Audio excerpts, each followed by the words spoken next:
మొదటి ఘటనను లైట్ తీసుకున్నారు. రెండోసారి పెద్దగా పట్టించుకోలేదు. ఇక ఎప్పటికీ ఇంతేనా? వర్సిటీ హాస్టల్లో తమకు భద్రత లేదా అంటూ ప్రశ్నిస్తున్నారు అనంతపురం జిల్లా సెంట్రల్ యూనివర్సిటీ విద్యార్థినులు.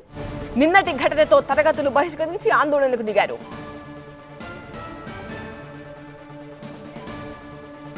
అనంతపురం సెంట్రల్ యూనివర్సిటీలో విద్యార్థినులు తరగతులు బహిష్కరించారు. లేడీస్ బాత్రూంలోకి ఎవరో తొంగి చూశారన్న ఘటనపై ఆగ్రహం వ్యక్తం చేస్తున్నారు. హాస్టల్లో అభద్రతా భావంతో ఉంటున్నామంటున్నారు విద్యార్థినులు. ఘటనను వీసీ తేలిగ్గా తీసుకున్నట్టు తెలుస్తోంది. ఘటనపై పోలీసులకు ఎలాంటి ఫిర్యాదు చేయబోమని వీసీ కోరి ప్రకటించడంపై విద్యార్థినులు మండిపడుతున్నారు. విద్యార్థినులు ఫిర్యాదు చేస్తే కేసు నమోదు చేస్తామంటున్నారు బుక్కరాయ సముద్రం పోలీసులు.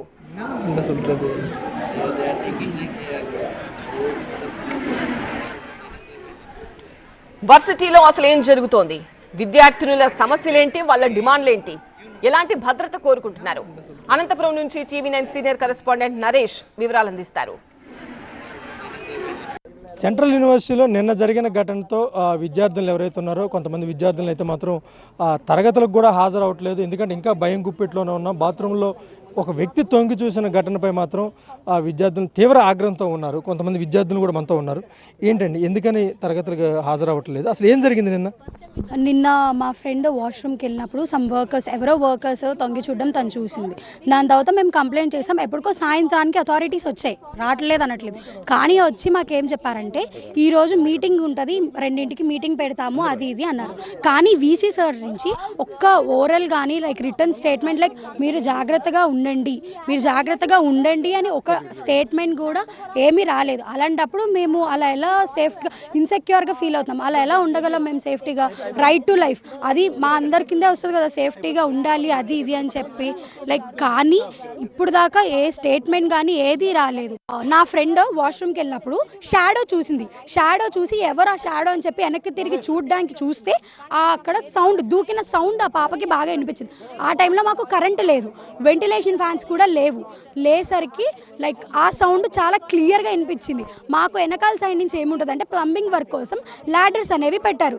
ఆ ల్యాడర్స్ ద్వారా బాత్రూంలో ఏం జరిగిందో క్లియర్గా కనిపిస్తుంది. వీసీ సార్ అయితే ఇప్పుడు దాకా మాతో మాట్లాడలేదు. డీన్ మ్యామ్ వరకే వెళ్ళింది, డీన్ మ్యామే మాతో మాట్లాడారు. వీసీ సార్ దాకా అయితే వీసీ సార్ వచ్చి మమ్మల్ని కన్సల్ట్ అవ్వలేదు, మాతో ఏం చెప్పలేదు. అటు సైడ్ నుంచి ఒక అబ్బాయి షాడో కనపడడం, తను వెనక్కి తిరిగి చూసేలోపు అబ్బాయి జంప్ చేశాడు. ఆ సౌండ్ తను వినపడింది. కానీ ఇక్కడికి వచ్చి మేము కింద చెప్తే వాళ్ళు లేదు కోతులు వచ్చాయి అంటే, కోతులు చప్పులు సౌండ్ చేసుకొని జంప్ చేస్తాయా? చేయవు కదా. అదే అంటే లేదు కోతులు వచ్చాయి మీరు ఎలా చెప్తారు అనేసి. కరెంట్ లేదు, ఇద్దరే ఉన్నారు. ఆయన డైరెక్ట్ ఇక్కడ నుంచి రాలేదు, అటు సైడ్ నుంచి వచ్చారు. ఎందుకు క్లాసులు వెళ్ళట్లేదు అంటే ఫస్ట్ ఇన్సిడెంట్ జరిగింది. ఫస్ట్ ఇన్సిడెంట్ కూడా మీరు రేపు వస్తాము మన్నాడు వస్తాము అన్నారు. సో సెకండ్ ఇన్సిడెంట్ కన్నా యాక్షన్ తీసుకోవాలి కదా. విద్యార్థులను అయితే మాత్రం క్లాసులకు వెళ్ళబోము. ఎందుకంటే నిన్న జరిగిన ఘటనతో కొంత భయభ్రాంతులుగా ఉన్నాము. బాత్రూమ్కి వెళ్ళాలంటే కూడా ఖచ్చితంగా మేము ఒక వ్యక్తిని అయితే చూసాము, అతని నీడ కూడా కనిపించింది. ఇవాళ యూనివర్సిటీకి సంబంధించిన అధికారులు దీన్ని చాలా తేలిగ్గా కొట్టిపారేస్తున్నారు. ఖచ్చితంగా ఈ విషయంలో తమకు న్యాయం చేయాలా, ఘటనపై దర్యాప్తు చేపట్టి ఎవరైతే బాత్రూంలోకి తొంగి చూసిన వ్యక్తి ఉంటారో అతన్ని పట్టుకొని ఎవరిననేది గుర్తించి శిక్షించాలంటూ కూడా విద్యార్థులు అయితే చెప్తున్నారు. ఒకసారి మనం హాస్టల్ పరిసరాలను కూడా చూసుకుంటే చాలామంది విద్యార్థులు అయితే ఇప్పటికీ కూడా తరగతులకు హాజరు కావట్లేదు, క్లాసులకు కూడా వెళ్ళట్లేదు, ఇక్కడే ఉన్నారు. ఎందుకంటే ఇంకా మేము భయంలోనే ఉన్నాం, సెక్యూర్ లేదు, ఇన్సెక్యూర్ ఫీలింగ్తోనే ఉన్నామన్న ఒక భావనతో మాత్రం విద్యార్థులు ఉన్న నేపథ్యంలో సెంట్రల్ యూనివర్సిటీ విద్యార్థులు అయితే మాత్రం క్లాసులకు హాజరు కావట్లేదు. అయితే పోలీసులు కూడా ఒకవైపు దీనిపై దర్యాప్తు చేపడుతున్న, పూర్తి స్థాయిలో ఫిర్యాదు అందిన వెంటనే తాము దీనిపై కేసు కూడా నమోదు చేస్తామంటున్నారు. మరో ముఖ్యంగా యూనివర్సిటీకి సంబంధించినటువంటి సీసీ కెమెరా ఫుటేజ్ను కూడా పరిశీలిస్తున్నామని చెప్తున్నారు. అయితే ఎవరైతే అన్నోన్ పర్సన్ లేడీస్ బాత్రూమ్ దగ్గరికి వచ్చారో అతన్ని పట్టుకోవాలంటూ కూడా విద్యార్థులందరూ కూడా కోరుతున్నారు.